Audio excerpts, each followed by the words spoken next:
Bona byabaye iki urumva ko byabaye bikeya tukese nidusangirwa turasangirwa ahubwo turya ariko n'umubyeyi ukarya gisa Bosha nuko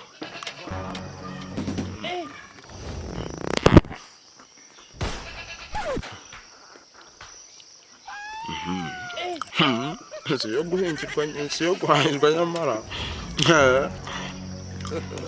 nuko kuriya rero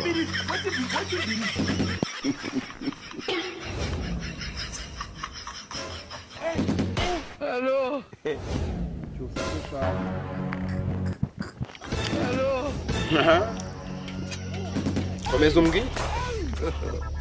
Komeza umbwire Ujya cyane ukancura aho bitakonje kosa kandi uri kuncura hanyuma se n'ibigwa byose ndarya waze kujya kunywa agacupa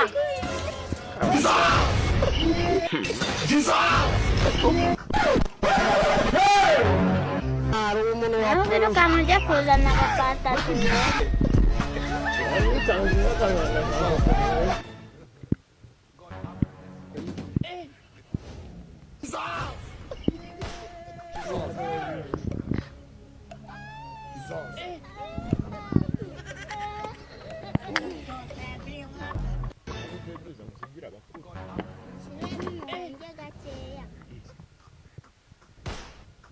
hanyuma se wavuze gusigira abakuru umva gushyiramo umuntu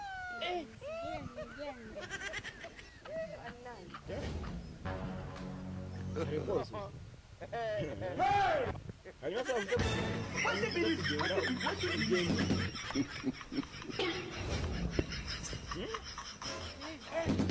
Hello. Hello.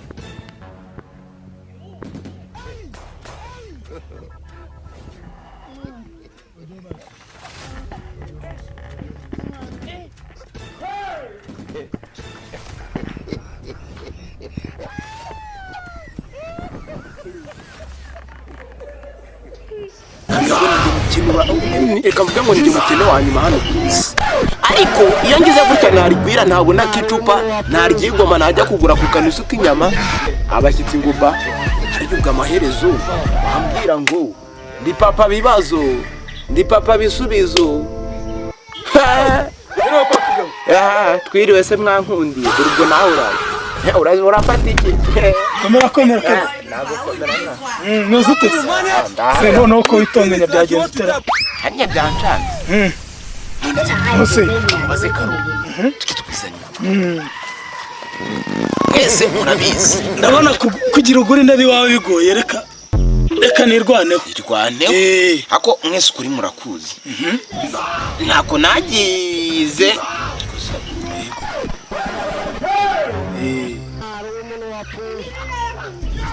banyi bisigo bireze byarase uza babuzi bari ababa we nakuna imvura itagira ngo igwe ariko reka mubwire kaga sinkubeshye ngiye Karoli sinkubeshye pe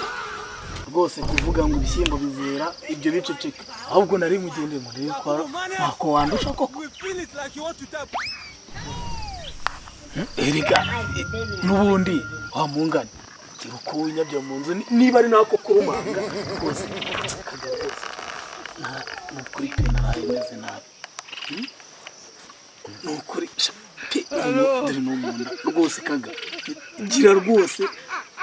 wigira ubundi mbona ari nawe mukira dusigaye ubundi umunyarwanda aravuze ngo umuvurishisha akari gutunirira nanjye nahoranye ibintu erega nahoranye ibintu munyihenure iyo migani yose munyihenure by'utwo kujya rwose ngwana w'umuvandimwe ngwana afatanye n'umugongo nagaragaraga umugabo ariko ngo ni rwisimbukuruza nyambi nyamibwa mu nzu ya rutajorwa harya ngo murere abana wa mwambarangwe sibyo noneho uvuga niba ndakubwiye ngo nyabuna ndwanaho ngemeze nabi turaganira ubundi ega ndwanaho ubundi hari icyo tugira ibyo bita ngo ni ubuvanganzo nyabana ndagupfana nubwo uri kuzana erega ndi kugupfana erega n'imvura yaguye ushabane ngo haroroshye kuba napfa nta kibazo oya nozi ikibazo ki ariko se ngaha ntacyo yenda nzateje ku munsi ndwanaho hanyuma ze n'inkwe ndwanaho wenda ejo bizagire